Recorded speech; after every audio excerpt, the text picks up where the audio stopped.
नमो हरिहंसाण नमो सिद्धाणं नमो आयिर्याणं नमो वज्रायाणं नमो भूये सव्यसाहूणं जैसो पंचिणमो यारो सब पावपणासन मंगलानं च सव्येशं परमं भूरि मंगलम् परमं भूरि मंगलम्। जैन बेसिक के अंतर्गत हमने पिछली क्लास तक बालबोध पाठमालाओं को आधार बनाते हुए हम चल रहे थे। तो बालबोध पाठमाला भाग 1, 2 और 3 इनके जो लेसन्स थे उनको हमने पिछली क्लास तक पूरा किया था। जिनवाणी स्तुति की चर्चा पिछली बार हमने की थी वीर हिमाचल पेनिक से। अब हम शुरू कर रहे हैं विद्या विज्ञान पाठमाला, यानी उसके चैप्टर्स को आधार बना के हम अपनी चर्चा कर रहे हैं। ये जो बालबोध पाठमालाएं थी, ये पहला भाग तो रतन चंद जी भारी द्वारा लिखित था और दूसरा तीसरा डॉक्टर हुकुम चंद जी भारी के द्वारा। और ये विद्या ज्ञान पाठमाला की जो है, मतलब इसमें कुछ चैप्टर्स और जो इसका संपादन किया है वो डॉक्टर हुकुम चंद जी भारी। और तो इसका जो पहला चैप्टर है वो है देव स्तुति, जो पंडित दौलत राम जी कृत है, सकल गे गायक।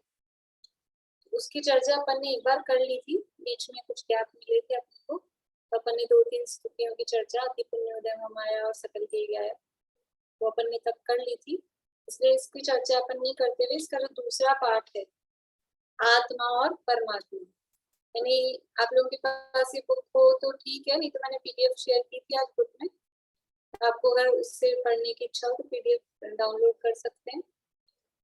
आत्मा और परमात्मा ये इस नाम का दूसरा चैप्टर है।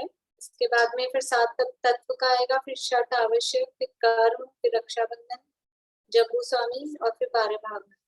एक बार तो मेरा मन हो रहा था कि रक्षाबंधन का अभी प्रसंग है, पर मुझे लगता है कि सबको कहानी पता है, जनरल वो कहानी सबको पता है, बीच बीच में कभी अपने प्रकरण आता है तो बात आ भी जाती है, इसलिए फिर मैंने सोचा कि अपन इस नंबर से ही चले, जो चैप्टर में उसी क्रम से अपन चलते हैं।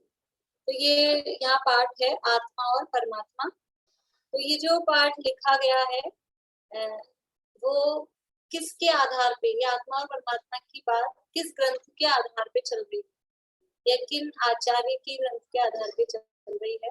तो आचार्य योगेंदु देव हुए हैं, योगेंदु देव, उन्होंने उनके 3 ही ग्रंथ उपलब्ध हैं, एक योगसार, एक परमात्मा प्रकाश और एक है अमृताशीति।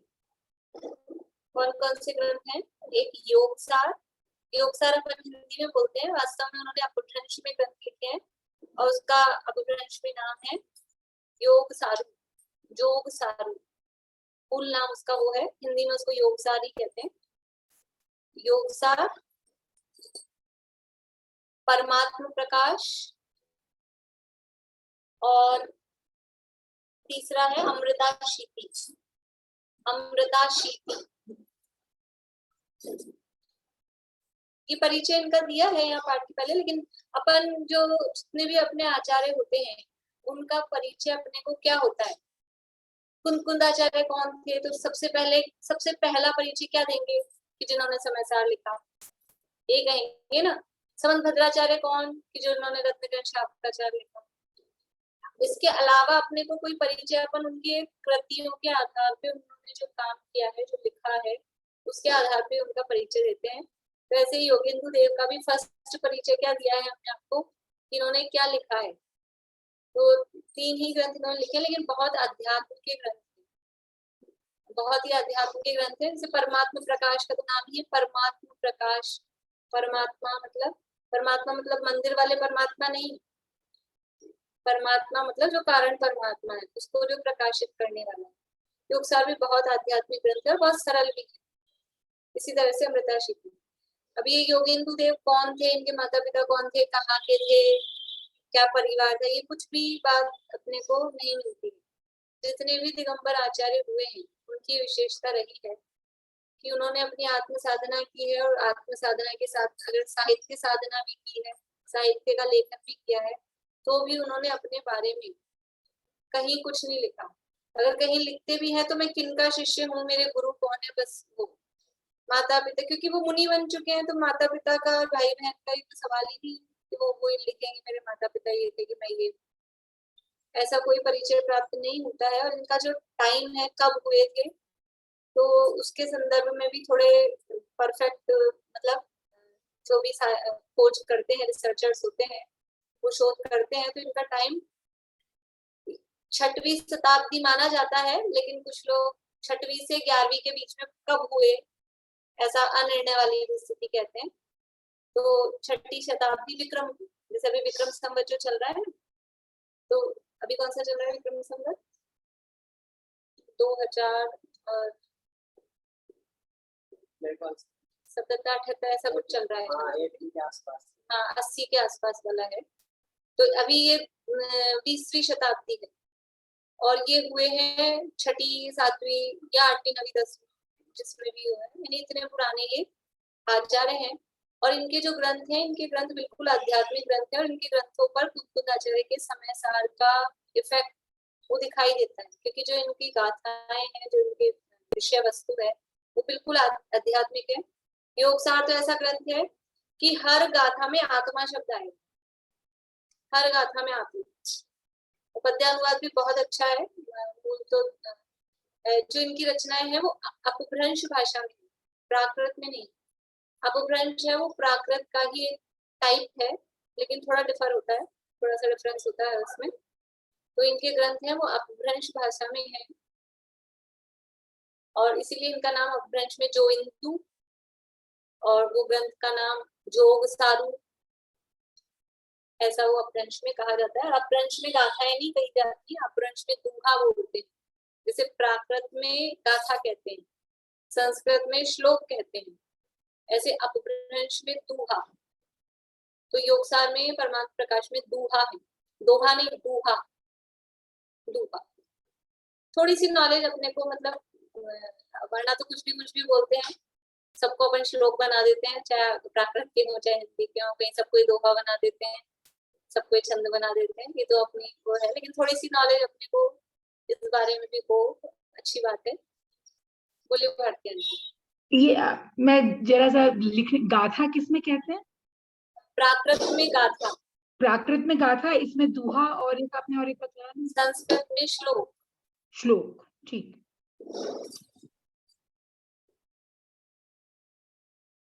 तो ये जो जिनकी कृति के आधार पे ग्रंथ, ये जो लेसन अपन पढ़ रहे हैं, उनका परिचय है। और उनके योगसार और परमात्मा प्रकाश दोनों में ही आत्मा, ये आत्मा और परमात्मा वाले जो भी प्रभेद हैं, उनकी चर्चा दोनों ही ग्रंथों में आती है। तो किसी पर्टिकुलर ग्रंथ के आधार पे नहीं, दोनों ही ग्रंथों के आधार पे यहाँ पर वर्णन किया गया है। तो पाठ बनाया है, तो उसमें तो कुछ संवाद है, उस संवाद के जैसा ये यहाँ पर बनाया है।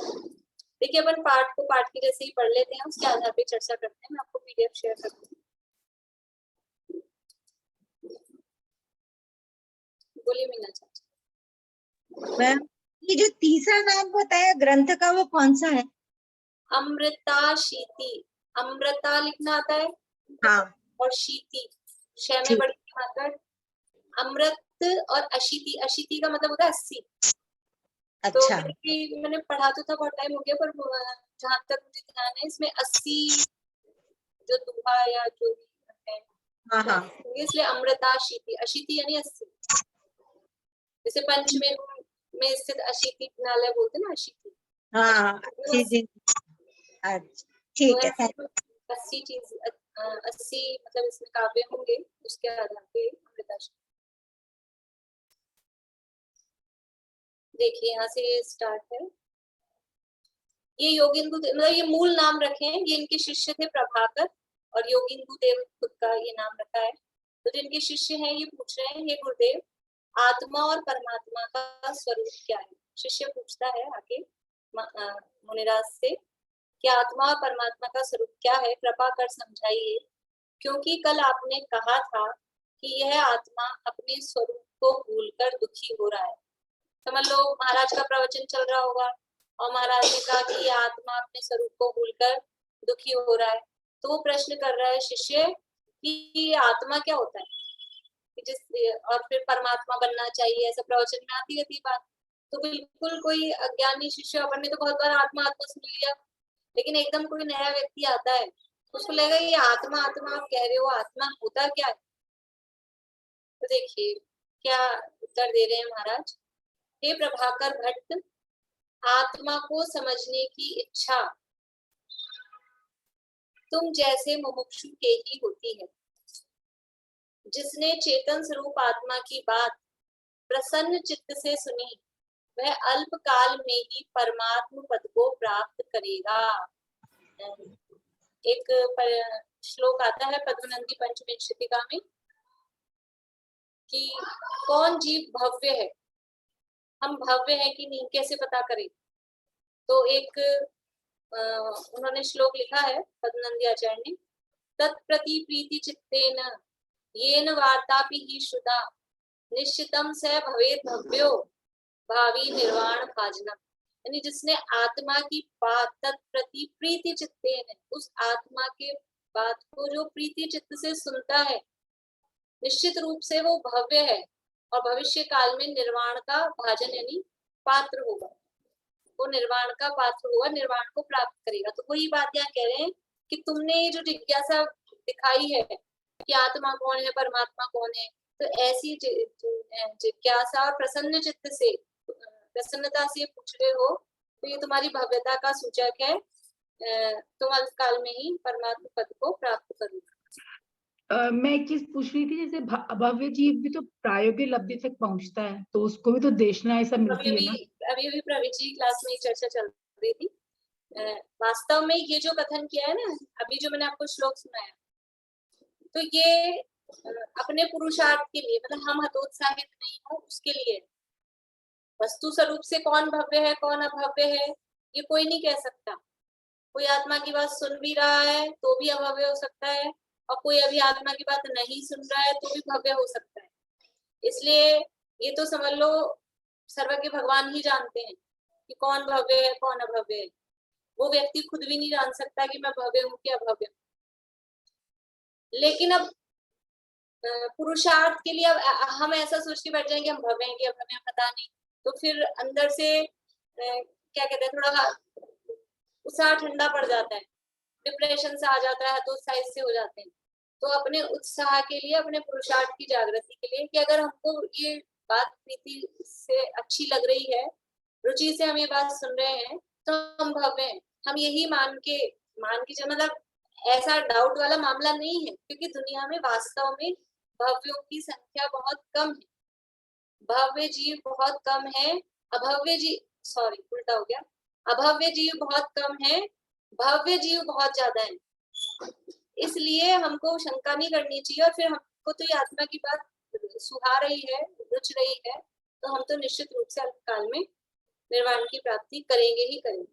आत्मा के बाद स्वाति लब्धि तो चौथी काल पहुंचते हैं। हाँ, चौथी लब्धि तक पहुंचते हैं, 11 का ज्ञान भी कर लेते हैं, अब नवे ग्रह तक भी जा सकता है, वो बात है। लेकिन फिर भी जो मोक्ष जाने वाला होगा उसको तो आत्मा की बात सुहाएगी ना, ये तो है ना। इसलिए हमको आत्मा की बात सुहा रही है, इसलिए मोक्ष जाने वाले हैं बहुत। ठीक है, तो कह रहे हैं कि जिसने चेतन स्वरूप आत्मा की बात प्रसन्न चित्त से सुनी, वह अल्प काल में ही परमात्म पद को प्राप्त करेगा। आत्म ज्ञान के समान दूसरा कोई सार नहीं है।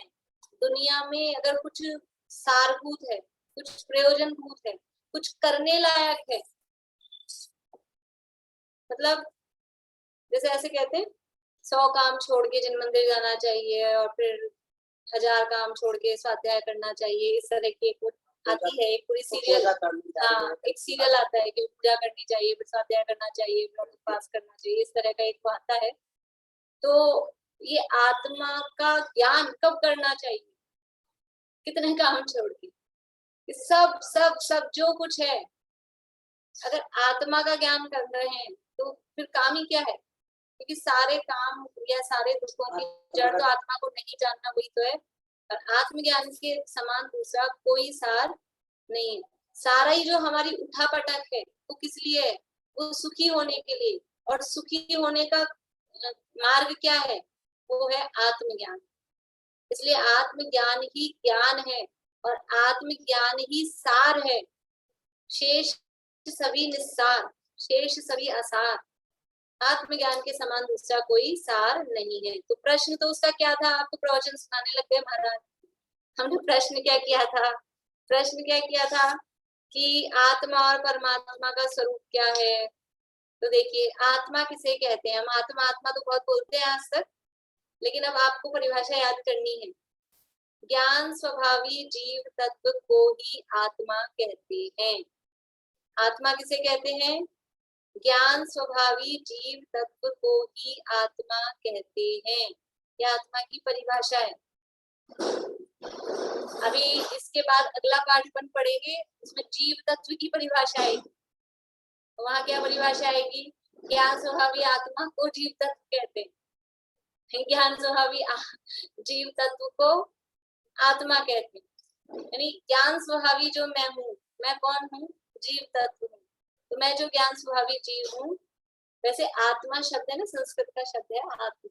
आत्मा शब्द का संस्कृत की डिक्शनरी में अर्थ देखेंगे, आत्मा का अर्थ होता है मैं, अपन।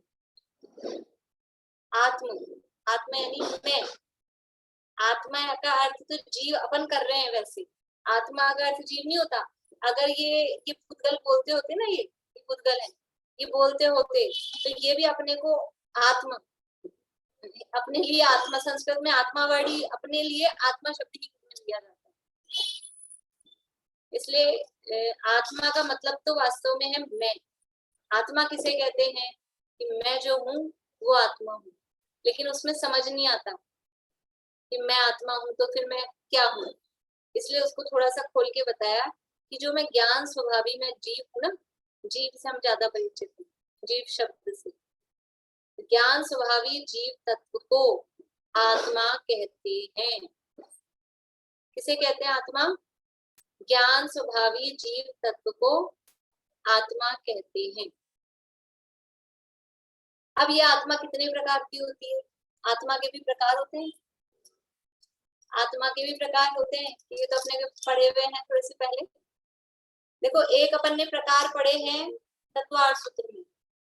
कौन से प्रकार पढ़े? यहाँ कह रहे हैं ज्ञान स्वभावी जीव तत्व को आत्मा कहते हैं, इसलिए जीव इज इक्वल्स टू आत्मा। जीव इज इक्वल्स टू आत्मा नहीं होगा। जीव इज इक्वल्स टू आत्मा नहीं होगा। कैसे नहीं होगा? जीव के भेद बताइए,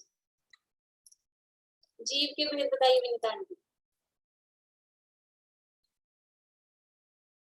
तत्वार्थ सूत्र के दूसरे अध्याय में दिए हैं। वो तो भाव के हैं जी। अच्छा अच्छा, संगी असंगी, संगी असंगी नहीं है, सावा या प्लस नहीं, उससे ऐसे भी। पहले और चलिए पद्मा जी बता रहे। संसारी और मुक्त। संसारी और मुक्त। फिर आगे भेद करेंगे समनस्क मनस्क, तो बाद में करेंगे।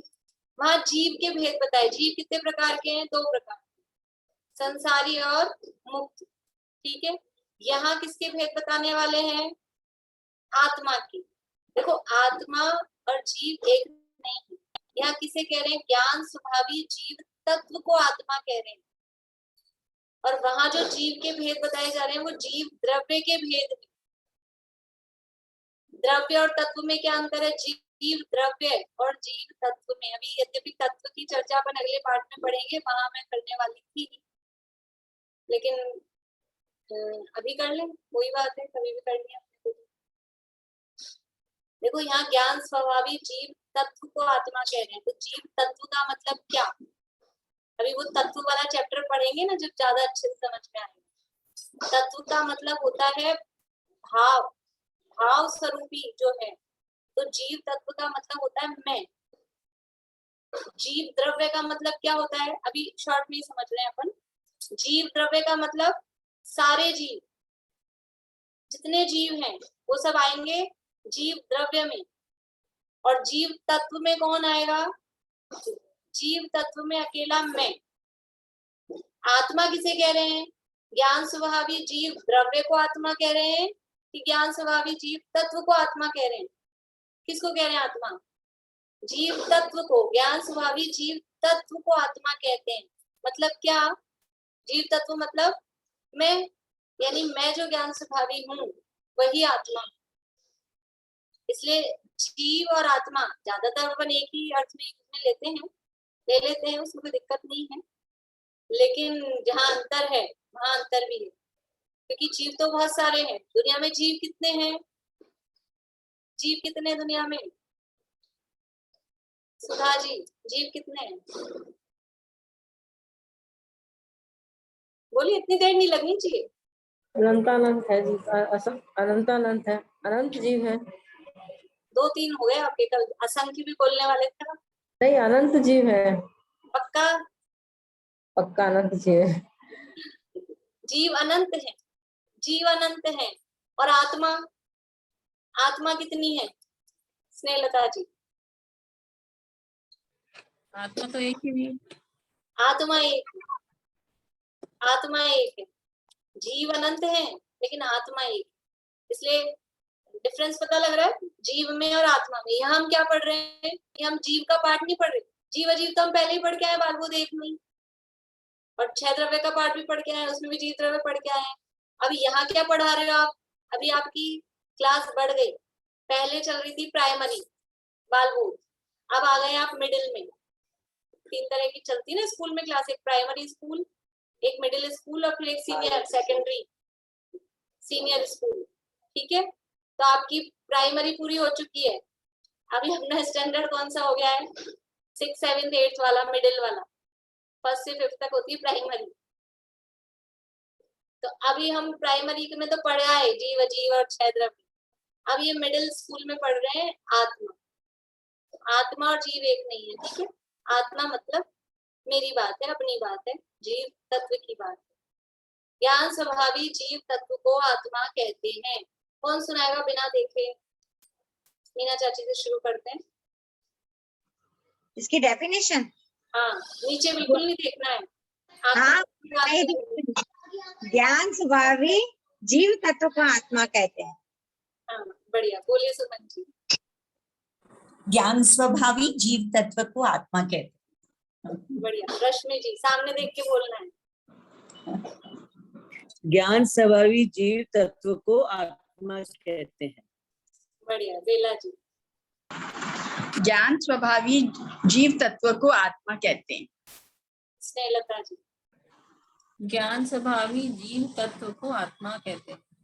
भारती आंटी। ज्ञान स्वभावी जीव तत्व को आत्मा कहते हैं। हाँ, पद्मा जी। ज्ञान स्वभावी जीव तत्व को आत्मा कहते हैं। सुधा जी। ज्ञान स्वभावी जीव आत्मा को तत्व जीव तत्व को ज्ञान स्वभावी जीव जीव आत्मा को तत्व जीव तत्व को कहते हैं।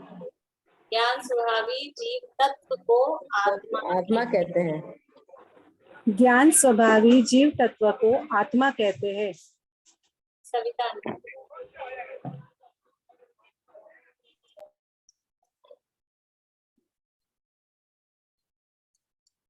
वो अनम्यूट हो रहे हैं, तब तक रेखा जी आप बोलिए। ज्ञान स्वभाव जीव तत्व को आत्मा कहते हैं। सबको याद हो गई? मैं अगली क्लास में नहीं, मैं किसी भी क्लास में पूछ सकती हूँ जब आत्मा शब्द आएगा, ठीक है ना।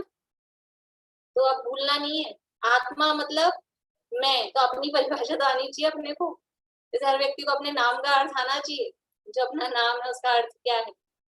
वैसे ही वो अपना नाम नहीं है वास्तव में, वो तो शरीर का है। तो ये मैं कौन हूँ? आत्मा। तो आत्मा कहते किसे हैं? कि जीव तत्व को। और वो जीव तत्व कैसा है, उसके साथ ज्ञान स्वभावी लगाया। क्यों लगाया ज्ञान स्वभावी? कि ज्ञान से ही ये पहचान में आता है। जीव की पहचान का चिन्ह वो ज्ञान है, और किसी चीज से जीव नहीं पहचान में आएगा। स्पर्श रस गंध वर्ण ज्ञान के माध्यम से ही पकड़ में आता है, वही अनुभव करता है, उसी का अनुभव होता है। अनुभव करने वाला भी वही है और जिसका अनुभव होना है वो भी वही। इसलिए ज्ञान वो मुख्य है आत्मा में, ज्ञान वो प्रधान है। तो ज्ञान स्वभावी ये बताया गया, ज्ञान स्वभावी जीव तत्व को आत्मा कहते हैं। अब ये आत्मा कितने प्रकार का होता है तो वो भी यहाँ गुरुदेव साथ में बता रहे हैं कि आत्मा 3 प्रकार का होता है। तो क्या मैं 3 प्रकार का हूँ? कि ये 3 प्रकार का मैं नहीं हूँ, लेकिन अवस्था की अपेक्षा जो आत्मा की अवस्थाएं हैं या पर्याय से कहें, पर्याय से ज्यादा अवस्था ज्यादा अपने को पर्याय से ऐसा लगता है, वो कहीं और दिमाग जाता है अपना।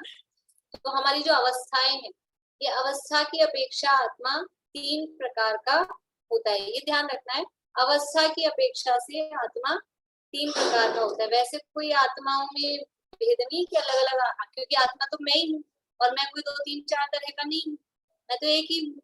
लेकिन अवस्थाएं मेरी कितनी हैं? तो मेरी अवस्थाएं 3 हैं। कौन कौन सी? बहिरात्मा, अंतरात्मा और परमात्मा। बोलेंगे सभी अपने अपने घर में। कितनी अवस्थाएं हैं? 3। बहिरात्मा, अंतरात्मा और परमात्मा। पहले कहीं पढ़े हैं शब्द? कहाँ पढ़े हैं? बोलिए रश्मि जी। हाँ कर रहे हैं आप, पढ़े हैं? बोलिए। 6 डाले कि किसके डाले? 6 डाला में पढ़े। बहिरातम अंतरातम पर मातम जीव त्रिधा है, ये पढ़ा है ना। 3 प्रकार की ये आत्मा होती है। अवस्था की अपेक्षा से आत्मा 3 प्रकार का होता है। यद्यपि ये पाठ 6 डाला के आधार पर नहीं है, ये योगेंद्र देव के योगसार के आधार पे है, इसलिए यहाँ लैंग्वेज वैसी दी है। लेकिन 6 डाला की अपन पंक्तियों को परिभाषा में अंतर नहीं है। 6 डाला में शॉर्ट में कहा है।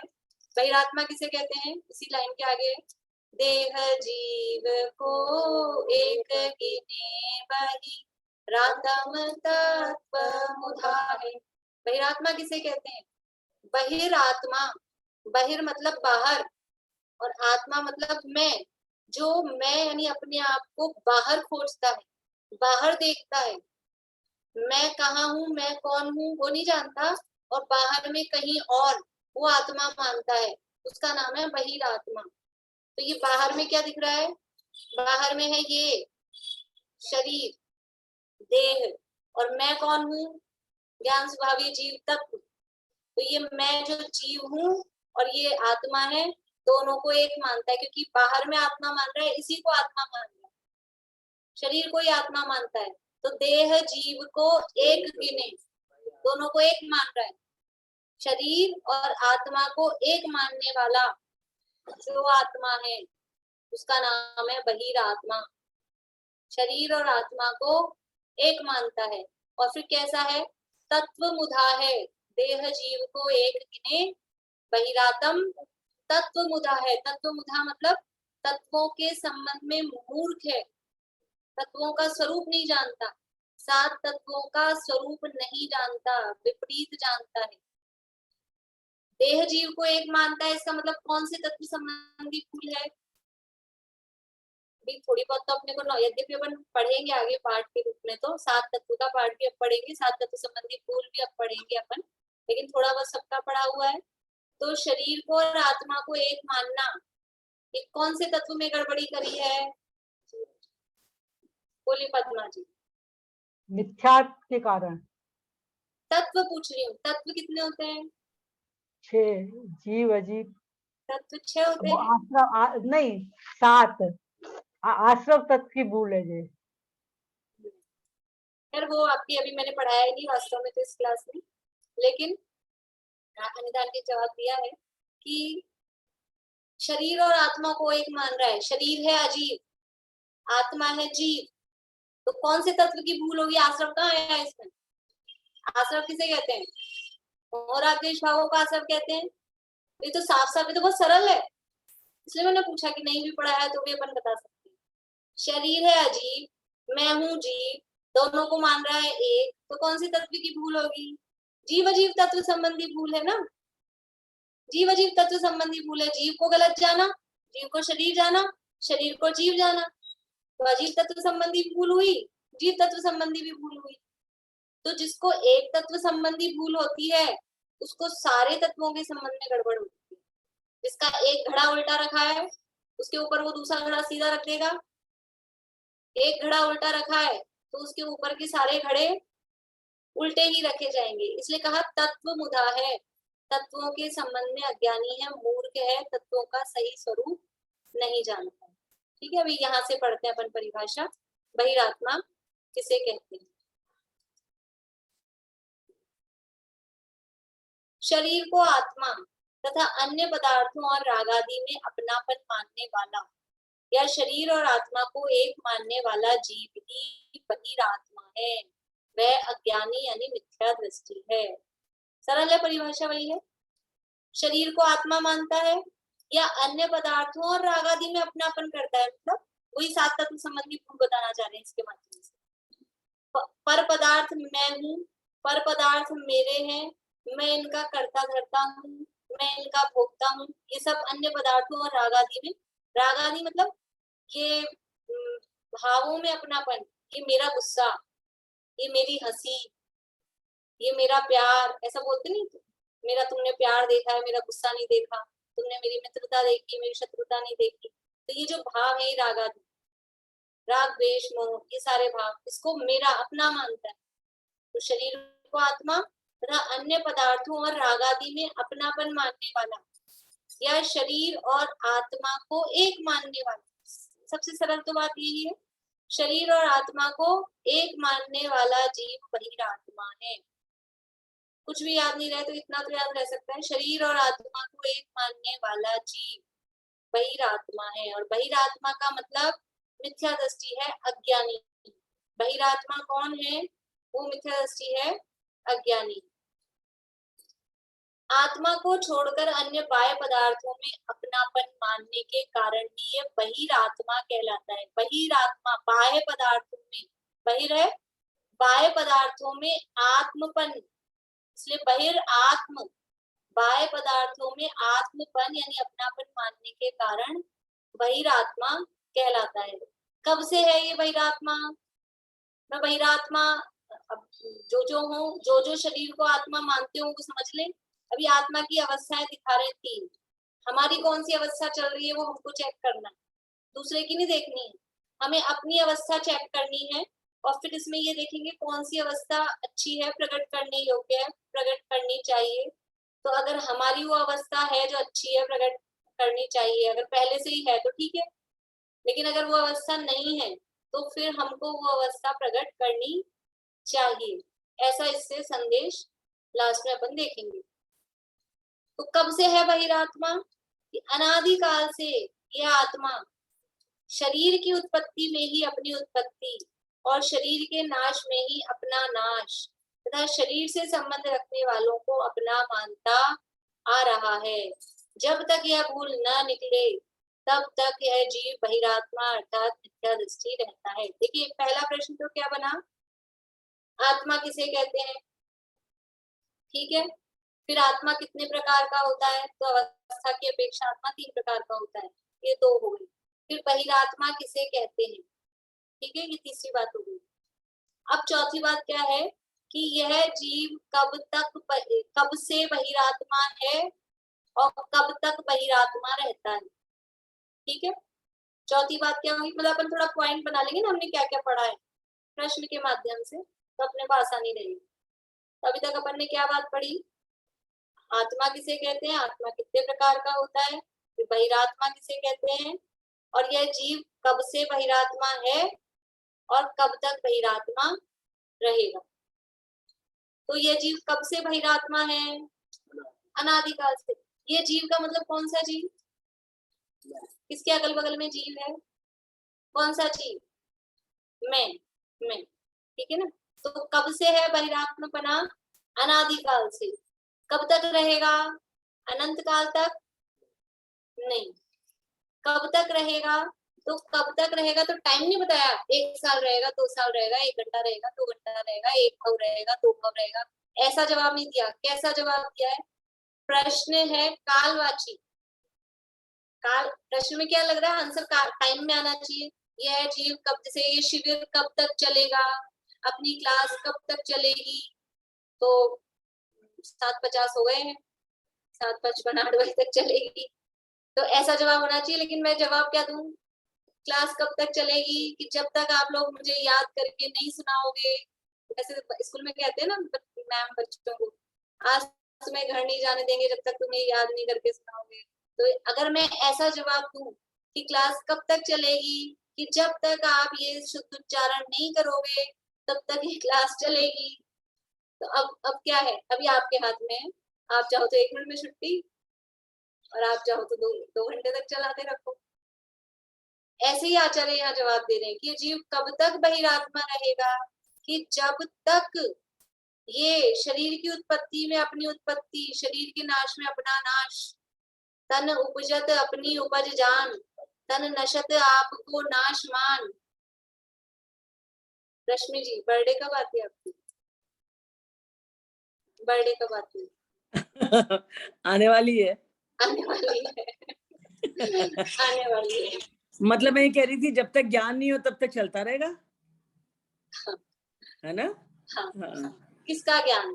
किसका ज्ञान? ये आत्मा, जीव और आत्मा। हाँ? सोने चांदी का? नहीं, जीव का और आत्मा को पहचानने का। बढ़िया बढ़िया। तो कब तक बहिरात्मा रहेगा कि जब तक ये बर्थडे अपनी आने वाली है उस बर्थडे को मेरी बर्थडे मानता रहेगा, तब तक बहिरात्मापन चलता रहेगा। ये मेरी बर्थडे, ये बर्थडे किसकी थी? ये जन्म किसका हुआ था? मेरा जन्म होता है क्या? मेरा जन्म नहीं, मेरा मरण नहीं, अनादि अनंत मैं हूँ आत्मा परमात्मा। एक भजन, मतलब बच्चों के उसमें चलता है, बच्चों के कार्यक्रम कराते हैं, मैं हूँ आत्मा परमात्मा, मैं तो आनंद का धाम। फिर उसमें ऐसे स्टेंजा है, मेरा जन्म नहीं, मेरा मरण नहीं। बच्चों को सिखाते हैं ये जन्मने मरने वाला, जब तक ये हम अपने शरीर की उत्पत्ति में अपनी उत्पत्ति, हम तो शरीर की उत्पत्ति अपनी उत्पत्ति नहीं, मर गए आज तो गर्मी से, हम तो गर्मी से मर जाते हैं, कभी सर्दी से मर जाते हैं, कभी भूख से मर जाते हैं, कभी प्यासे मर जाते हैं। फिर तुम जिंदा तो अभी तक, आज तो हम प्यासे ही मर गए, फिर बोल कौन रहा है? मर गए तो बोल कौन रहा है? लेकिन ऐसे हर पर्याय में जो पूजन है ना युगल जी बाबूजी वाली, यो भाव कर्म या भाव मरण सदियों से करता आया हूँ। ये भाव मरण, हर समय मरते हैं हम, हर समय मरते हैं, क्योंकि जो पर्याय उत्पन्न होती है वो पर्याय नष्ट होती है, और उस पर्याय में अपनापन करते हैं। जो अवस्था हो रही है, जो भी अवस्था हो रही है, उस अवस्था में अपनापन करते हैं, और वो अवस्था चली जाती है तो ऐसा लगता है मैं ही मरा, मैं गया। तो जब तक ये मानता रहेगा, ये जो अवस्थाएं हो रही है, ये मुख्य रूप से शरीर, इस शरीर की उत्पत्ति में, शरीर की अवस्थाओं में अपनापन जब तक रहेगा तब तक बहिरात्मा रहेगा। अभी हमारे हाथ में है चाबी, किसी के हाथ में नहीं है। कब तक बहिरात्मा रहोगे कि जब तक ऐसा मानते रहोगे तब तक रहोगे। कब बहिरात्मापना छूटेगा कि अभी छोड़ दो, कोई रोकता नहीं। तो क्या कह रहे हैं कि अनादिकाल से आत्मा शरीर की उत्पत्ति में ही अपनी उत्पत्ति और शरीर के नाश में ही अपना नाश तथा शरीर से संबंध रखने वालों को अपना मानता आ रहा है। ये शरीर मैं हूँ, इसकी जन्म हुआ, इसका मरण हुआ, तो अपना जन्म मरण मानता है। और इस शरीर से जो संबंध रखने वाले हैं, माता पिता भाई बहन पत्नी पुत्र, ये मेरे हैं। देखो अपना अभी मोक्षा प्रकाशक का मंगलाचरण है, इसमें क्या है? जाते मिले समाज सब पावे निज पद राज। अपना समाज, अपना परिवार क्या है? मैं कौन हूँ? मैं आत्मा हूँ, और मेरा परिवार क्या है? अनंत गुणों का समाज, वो मेरा समाज है। अनंत गुण, वो मेरा परिवार है। ये जो दिखते हैं ना, ये अपने परिवार है क्या? जो सदा अपने साथ रहे वो अपना। अभी किस किस के साथ बैठे हैं? माता पिता भाई बहन पति पत्नी, सब अकेले दिख रहे हैं मुझे तो, बिल्कुल। कोई भी साथ में दिख रहा, अभी साथ में है तो फिर अगले भव में कौन साथ रहने वाला है? कोई पहले चला गया, कोई बाद में चला जाएगा, सब ऐसे ही होने वाला है। इसलिए मेरा परिवार क्या है, मेरा समाज क्या है? अनंत गुण, वो हमेशा मेरे साथ रहने वाला है। इसलिए उसमें अपनापन करें ना, जो चला गया है, जो जाने वाला है, उसमें अपनापन करने से तो दुख होता है, और अपने में अपनापन करने से प्रसन्नता आती है, ताकत आती है। तो कब तक बहिरात्मा रहेगा? कि जब तक यह शरीर की उत्पत्ति में अपनी उत्पत्ति, शरीर के नाश में अपना नाश, और शरीर से संबंध रखने वालों को अपना मानता रहूंगा मैं, जब तक मैं ऐसा मानता रहूंगा तब तक मैं बहिरात्मा रहूंगा। ठीक है, और जब तक यह भूल ना निकले तब तक बहिरात्मा अर्थात मिथ्या दृष्टि रहता है। इसका मतलब क्या हुआ? बहिरात्मा दशा कैसी है? रखने लायक है कि छोड़ने लायक है? बहिरात्म दशा छोड़ने लायक है, रखने लायक नहीं है। ये अच्छी अवस्था नहीं है। क्यों नहीं है? क्योंकि इससे कष्ट क्या हो रहा है? अपने बहिरात्मा है, शरीर को अपना मान रहे हैं, तो क्या दिक्कत है? बहिरात्मा है ना, शरीर को अपना मान रहे हैं, तो कुछ दिक्कत है? जन्म मरण चल रहा है, बढ़िया। क्योंकि उसके कारण जन्म मरण मान रहे हैं, तो वास्तव में जन्मता मरता नहीं हूँ, लेकिन उसके कारण अपने को जन्म मरण वाला मान रहा है। और उससे क्या हो रहा है? जन्म मरण वाला मानने से वो दुख का कारण तो वही है। जन्म मरण होता नहीं है, फिर भी अपने को जन्म मरण हो रहा है ऐसा मान रहा है, और इसलिए दुखी है। अनंत इसका संसार कारण का, ये है। अनंत संसार का कारण है। हाँ, अनंत संसार मतलब दुख। ये तब तक दुखी रहेगा जब तक ये शरीर को आत्मा, आत्मा को शरीर, ये एक मानता रहेगा दोनों को, तब तक दुखी रहता है। बहिरात्म पन्ना से तकलीफ क्या है? कि बहिरात्म दशा से ही तो दुख है। बहिरात्म दशा दुख रूप दशा है। बहिरात्म दशा अज्ञानी मिथ्या दृष्टि है, वही दुख रूप दशा है। यही हमारे दुख का कारण है। इसलिए बहिरात्मा पना छोड़ने योग्य है। तो ये बहिरात्म दशा हमारी छूटे अभी, क्योंकि अब नया अपन नहीं शुरू कर रहे हैं, टाइम इतना हो रहा है, तो आज इतना ही लेते हैं। अगली क्लास में फिर अभी 1 हफ्ते में हम ये प्रयास करें कि बहिरात्म दशा हमारी छूट जाए, तो अगली क्लास में हम क्या बन जाए? अंतरात्मा बन जाए। तो अंतरात्मा क्या है? वो बहिरात्मा से अपोजिट। बहिरात्मा क्या था? शरीर और आत्मा को एक मानने वाला, और वो बहिरात्मा था, वो बाहर में आत्मा मान रहा था। अब क्या हो जाएगा? अंतरात्मा, अंदर जो मैं हूँ उसको आत्मा मानना, तो वो अंतरात्मा हो जाएगा। तो अंतरात्मा भी, उसके भेद बताए गए हैं, 3 प्रकार के होते हैं, और फिर उसके बाद में परमात्मा बनते हैं और उनके भी भेद हैं। तो वो आगे चर्चा अपन फिर अगली क्लास में करेंगे। अभी किसी को कोई प्रश्न हो तो आप पूछ लीजिए। बोलिए। नहीं, मेरे को इस संबंध में नहीं है, मैं तो पूछ रही थी, वो भरत का अंतर्द्वंद देखना चाह रही थी मैं। तो ये ना इसका पीडीएसटी में ना लाइव आ ही नहीं रहा है कुछ। लाइव नहीं दिया उन्होंने। हाँ, तो अभी होगा क्या? अभी दिखेगा क्या? अब वो बाद में अपलोड कर देंगे, तो आपको सर्च करने में आपको दिख जाए तो ठीक है, अदरवाइज मुझे दिख जाएगा तो मैं डाल दूंगी। क्योंकि मैं सोच रही थी आज देखूं 2 बजे से, तो वो नहीं आ रहा था। नहीं है। आपने देखा? और एक वही नाटक था जो पहले भी स्मारक में यहाँ भी वो, हुआ अच्छा, वही सेम चीज था क्या जो पहले सेम था? सेम, और एक बार ऑडिटोरियम में हुआ था, बिल्कुल नहीं, सेम वही। ऑडिटोरियम जो बहुत बड़े ऑडिटोरियम में हुआ था, एक जो उसका मैं झलक बिल्कुल देख। वैसे ही यहाँ सारा सेटअप वही लगा के, ऑडिटोरियम का सेटअप यहाँ करके वैसा का वैसा यही हुआ। बोलिए रश्मि जी। ज्योति जी, आपने पहले एक बार बहुत अच्छे भजन भेजे थे, गाने गौरव के इसमें, हाँ इसमें जूम पे ही, तो थोड़े से आप भेजिए ना, बहुत अच्छे लगे थे वो आत्मा की और वो सब भजन थे।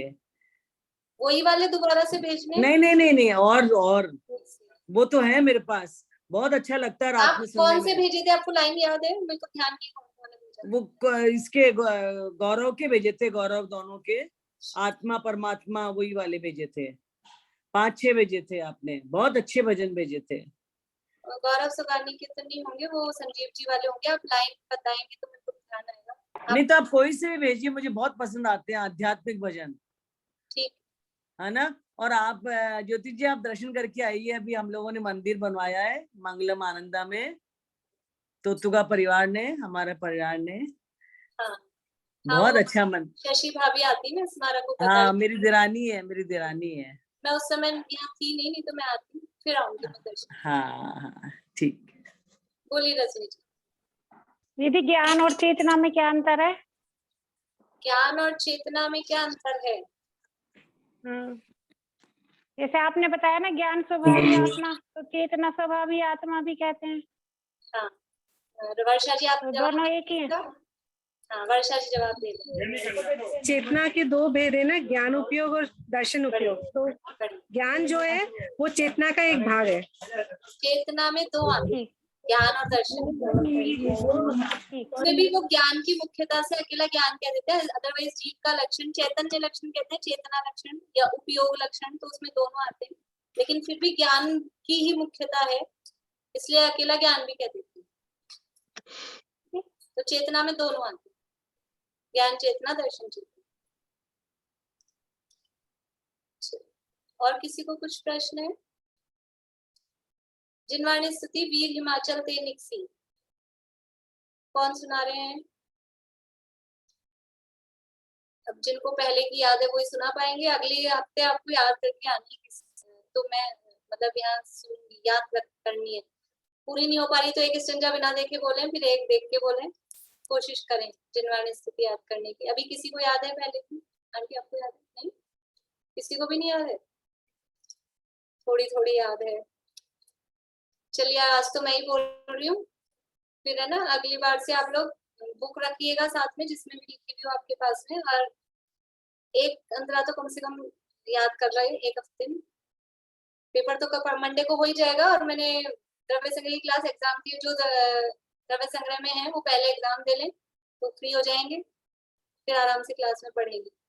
ठीक है।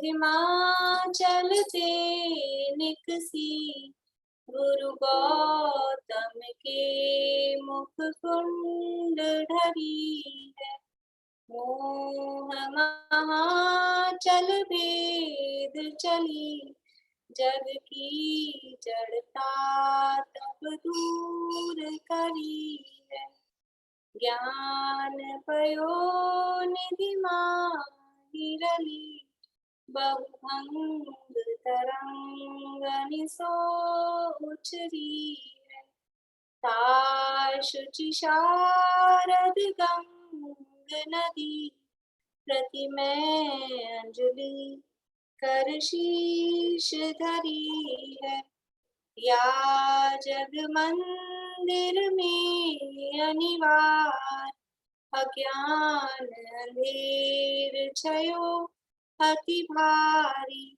श्री जिनकी धुनि दीप शिखा, समझो नहीं हो प्रकाशन हारी, तो किस भांति पदारथ पाती, कहाँ लहते रहते अविचार, या विधि संत कहे धनी है जिनमें न बड़े उपकार, धनी है जिनमें न बड़े उपकार, जावाणी के ज्ञान ते सूझे लोकालो, सो वाणी मस्तक नो सदा देती।